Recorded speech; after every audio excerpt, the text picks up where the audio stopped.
All right, everyone, welcome to another 2CB Gamer Showcase. I'm Mash. I'm Zero. And today we're going to be playing Rusty Rabbit. This is a game that recently came out. Also, similar to another showcase we're going to be doing. We already played this at PAX. Zero got to give us the full scoop when we went to PAX East for this game. And it's finally launched, so we want to bring it to you today. That's right. We'll have it linked in the video, guys, so keep an eye out on the top right. Should be seeing it now. Yeah, we did a whole preview of Rusty Rabbit, and it was quite the game to see. Rusty Rabbit is a metroidvania side-scrolling platformer with voice acting elements, as you guys probably hear. And yeah, I had a pretty decent time. I don't play a lot of metroidvania type games. Alrighty, here we go. So one of the main things I loved about Rusty Rabbit is that it's not just a little rabbit guy. He's in a whole mech suit. And I like that it's a mech suit because it gives you more options. It's not going to be unrealistic or like unbelievable to believe that a rabbit can do all these cool things like break walls or shoot things or jump really high. He's in a mech suit, so the possibilities are almost limitless. The UI kind of reminds me of Final Fantasy, I'm not gonna lie. It has a very steampunk, but really more so just industrial vibe to it. No, I'm talking about the UI, not the level. Oh, you're right. Right, you're right. Okay. I can see what you're saying. Yes. Climb walls. Okay. So you could kind of latch onto walls. But you're also correct about the whole steampunk vibe. Yeah. Because that's what the level looks like. It actually is giving me strong vibes of... I don't know if you ever heard of this game called Steam World. And, I mean, yeah, that also had a steampunk vibe to it. But just this gameplay is so familiar. The difference being that, you know, we're more like 3D here, whereas steampunk was 2D. I've heard of steampunk. I never played it. Or sorry, it was Steam World. Steam World Heist, Steam World Dig. Yeah, those were the games. I loved Steam World Dig. They made a bunch of other games based off of them, but yeah, this is the gameplay seems a little bit familiar. It looks like the emphasis also is on digging and junk, which lines up as well. But Zero, what can you tell us about this game? So it was. I'm going to call it the Panini because I don't want to say the word and then we get in trouble. But development of this game started during the Panini, during the Big World event. I won't say the name of it because I don't want to get us in trouble. The producer is Yuichiro Saito, and the writer is Gen Urobuchi, and it was developed using the Unreal Engine. This game is available on Windows, PS5, and the Nintendo Switch. Obviously, it's a Metroidvania side-scrolling platformer.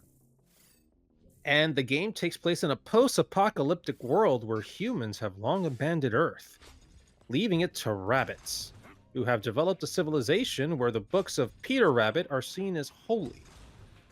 The game follows Stamp, the rabbit, who sets on a journey to save his daughter at Mount Chimney. Interesting. Yeah, I mean, I'm particularly interested from this game too because I actually just recently kind of got into Metroidvanias, so if it's really like that, just all the style and aesthetic of this would make me compelled to try to play this game out. Yeah, mister, I play Castlevania games for fun. Into Metroidvanias. Yeah, because I was always into the what's called OG Vanias, that being Castlevania 1, Castlevania 3, Bloodlines is my favorite one. But the Metroidvanias, typically, they didn't do it for me. There was another game that I played recently that just got me into them, so I might be kind of on like a...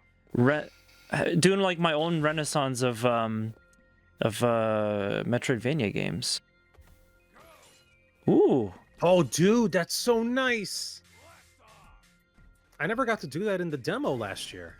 Yeah, which that's kind of another thing. Since you played that demo, I actually didn't get to play it at PAX, but I just like the aesthetic of this game a lot. And yeah, I like the aesthetic of this game a lot, and it's basically also been on my radar. I was looking forward to it coming out. You know, just by and large, I feel like we get so many platforming games, but I haven't seen one that kind of combines some of the more like digging aspects of it. I am hoping that the characters are going to be endearing too, but we just started playing this, so you know, we're still kind of getting to learn like this world. Absolutely. I do find it funny as well. Because again, as we played, well, as I played the demo back in 2024 last year, it was all in Japanese. So you have this little rabbit guy, this cute little rabbit guy, with a very deep Japanese manly voice. And now, like, we're listening to the English version, and it's also a very deep voice. It's very gritty. Like, it's very gritty. It's very interesting. And oh, looks like it took some damage there, bro. Oh my god. You know, I don't think the lava's a good idea. Just saying. But you know, like I was saying, I think it's pretty cool. Like you wouldn't look at this little rabbit guy and think, oh yeah, he's definitely like a rugged, manly man. Yeah, I think it's supposed to be. It fits in with the general aesthetic of the game, where everything is industrial, everything is like super tech, and clearly this rabbit is some kind of like tradesman, whether it be in like junk or any other kind of like industrial profession that you would have. And naturally that also means, well, he has a carrot juice drinking problem too, and he likes to smoke carrots, so he's definitely quite a I don't know what you call it. I guess he's some type of gritty dude. To keep going. He's a hard ass. He's been through some stuff. Yeah, he's seen some things. Elevator is out of order. Don't know what that says, but I would love it if they made like the main enemy like a big old fox or wolf or something. Yeah, it would like contrast well. I guess we'll see. Maybe we'll get to one of the first bosses. You know, this is also kind of reminding me of another game that we featured a while back, like a little bit, at least aesthetically. Not so much in terms of like visual depth, but like, yeah, the Get a Grip chip game. Oh my god, me a little bit of that. That was a few years ago. Yeah, that was a couple years back. I loved it. Oh, dude, those are billiard balls for handles. looks like it didn't agree with poor jump. Like inside the mech. Yeah, no, I see him. I'm just thinking what that could be for. I almost thought maybe it was kind of like a weapon he just throws at people. But yeah. No, but yeah, I loved Get a Grip chip. I played through the entire first game. And like the whole bodily functions one, I wanted to play through it as well. I haven't given it, you know, too much time, but it was good, at least in my opinion. Yeah, no, it's great that we still have a lot of decent. Oh, I see. Okay, so I have to upgrade. That was a lot of work. Okay, so it looks like we're gonna have to do like an upgrade here. Yep, it's a platformer with RPG elements. It's a metroidvania, all right. Got more banged up than I thought. A lot of its functions are still broken. Yeah, I like how much of it is in 3D too.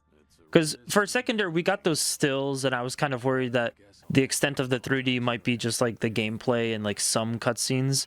But, you know, we're even kind of watching this in 3D, and it looks pretty decent. Like I think visually this is like really nice.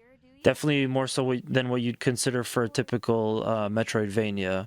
Let's say I am. God, like I'm hearing this voice and I'm just like, nah, that can't be coming from a rabbit.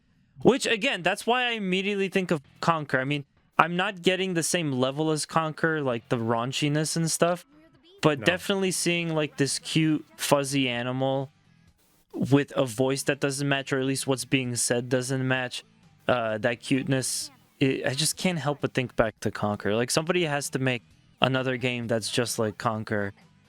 Soma. That has got to be a reference to Sora. Soma?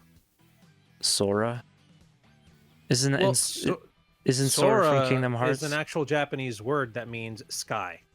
Right. But look So at the way that he's Soma- dressed. Oh, I mean, kind of, yeah, probably. That's me. This is Rex. She's young, but she's a very talented engineer. Hi, I'm Rex. Nice to meet you, Gramps. This is Flemmy. Gramps? Eyes and ears of the team. And this is Paul, the comic relief. He's just Paul. What do you mean the comic relief? That guy's Just Paul. How's it going, Paul? Old man like me's the hobby. Also, I'm just gonna say this. I love how his mech Whoa, whoa. just looks like it's been through a lot. Like it has issues. Yeah, it's weathered. And that goes along Yes. with the grittiness of the character, that goes along with the grittiness of this world and the story and stuff. So yeah, it's all a really good fit. It's all really nice detail. I'm curious to know if what other games the company made, but like if this was like their first or something like that. But just from like their presentation at the PAX booth that we saw them at, it definitely felt like they've done this at least a couple of times. And just getting to play this for the first time, I could tell you that yeah, the game itself gives me that feeling too. So I'm looking them up right now. Yeah. They used to be called OK Style, Mm-hmm. and it's obviously a Japanese company, but they used to mainly develop visual novels Wow. as, you know, games. One of them is called Eroge. They also collaborated with the developer Type Moon, and they created the light novel series Fate/Zero. So that's interesting. That's interesting that they would go from visual novels to platforming, and you know that like they would go with like full 3D. So I like that. Yeah, they, you know, I think that they put everything together really well here. Okay, so ooh, have you ever heard of Super Sonico? It's a pink-haired, busty anime girl with glasses, pink hair, and also what's it called? These big like earmuffs for, I think they're headphones actually. To my understanding, Nitro Plus created this character. I remember seeing this character before. And she starred in like a couple of mangas and I believe some visual novels. It looks like, yeah, 3D Nintendo 3DS. Another visual novel for the PS3 in 2014. Yeah, I can't say I'm a big visual novel guy, but Me neither. just knowing that their roots weren't necessarily in platforming makes it impressive that this, you know, feels really well. Like just kind of playing this. We don't. Zero, would you like to try and go for it yourself? I do not mind because we are on PS5. Yeah. We can indeed hand the controller over to anybody watching. So Sure. you get a chance. So the ever slightest bit of lag, but you know, it doesn't seem like there's too much action going on right here. Oh, hey, look at that! I opened a box. Once again, very nice animation. Hey, is that the junk that Jed was talking about? Oh, so we collected some junk. Tires. Tire S. Tire S. That looks really cool. 1. Oh, look, it's Rex. Let me see. Come on. Jesus, dude, give him a second. So much for never. And that goes over there. Hey! Looking at that. Sorry about her, Rusty Stamp. She does. You must be one of them. She's a feisty one, all right. Yep. So. Burrowing. All right, so they needed parts. What are you never mind. Now, how much of what you're playing now feels similar to the demo that you played last year at PAX?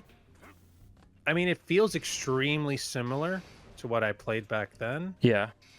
I don't remember wall climbing. I do remember sticking to the walls before. So, if anything, not only does it feel similar, I'm going to say it feels better. Like, this actually feels a little bit more smoother than what I played back in PAX last year. With more visual effects. Let's see. Yeah, obviously more animations. Probably it's not more just a cutscenes Japanese too. voice. Definitely way more cutscenes. I'm buying one of each because I don't know if we're gonna need them.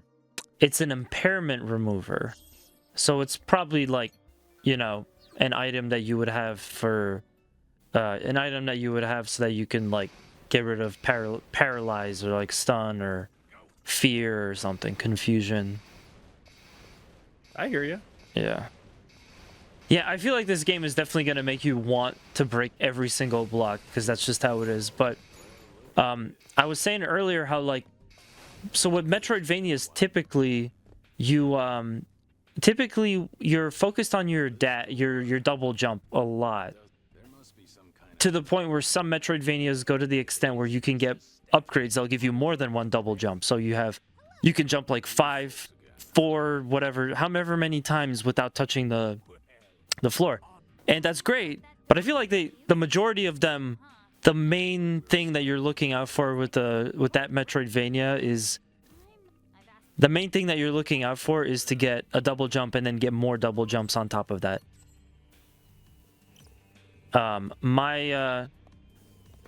My general like first kind of impression from this so far is that it maybe won't be so much about double jump because it works a little bit different. If you press X when you're in the air, your rabbit kind of like rockets up in like an angle. So my guess is that it doesn't really quite work the same. But I'm assuming that stamina bar when you're climbing the wall, as I was explaining earlier, you're climbing the wall up to the point that you have a stamina bar. Once the stamina bar depletes, you can't jump on the wall anymore. You'll just like fall. My guess is that the real upgrade is going to be for stuff like that. And yeah, I mean that's kind of nice. I like the idea of playing a game type that I just played, but having it be mixed up just ever so slightly.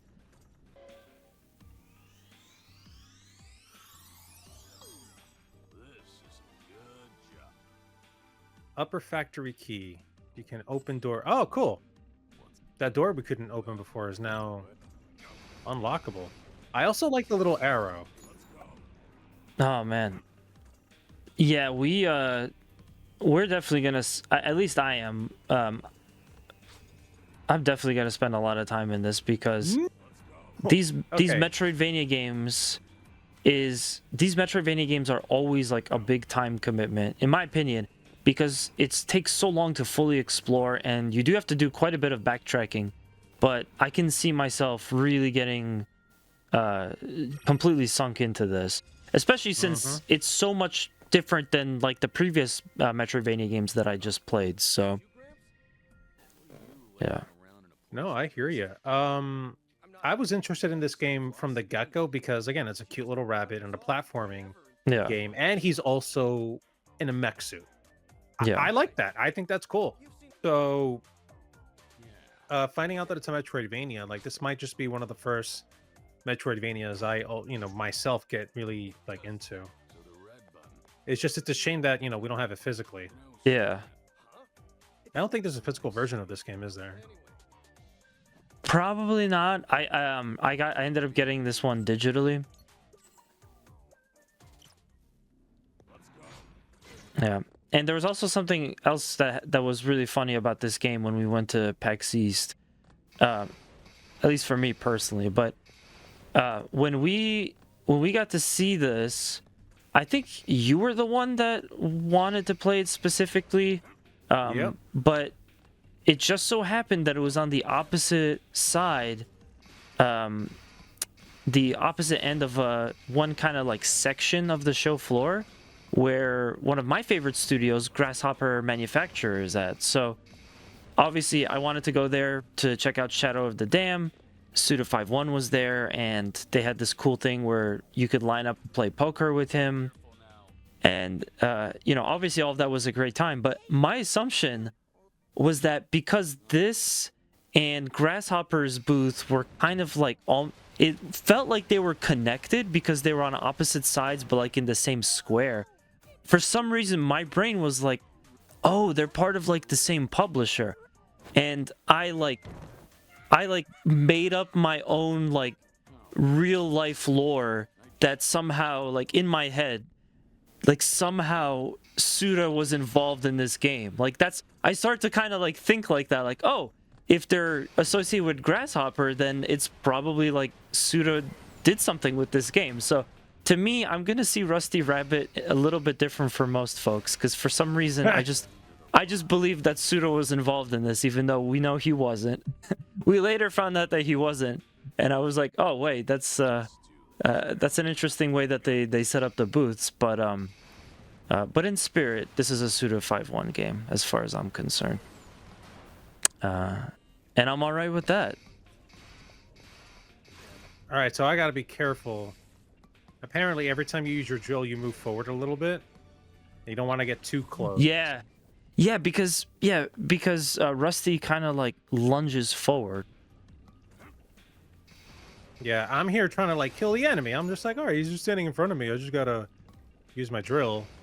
And I'm getting hurt, and I'm thinking to myself, but why? Which that also kind of makes sense because, you know, with some of the later Metroidvanias, I believe that's kind of how it would work. Is if you're whipping your whip or you're using like a very specific type of attack, it would push you just just a tiny bit forward.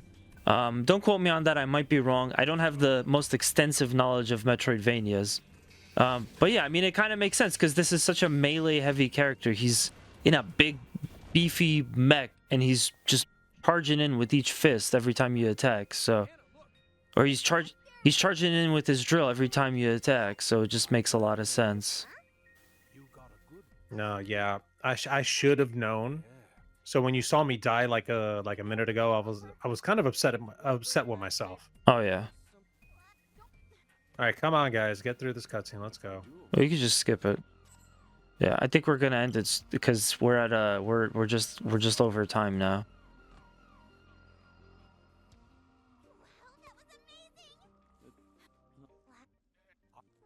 All right, come on. Let's see a little bit more of this game before we end. Oh, cool. Gotcha. Smasher Crasher. New equipment. Oh, this is in 3D. Ooh. Yeah, so we can go into his house. We get to see how he lives. So it's not just the 2D parts. You can actually go like full 3D in some of these overworld areas. That's pretty cool. I like that. Hey, that kind of reminds me of that one Digimon.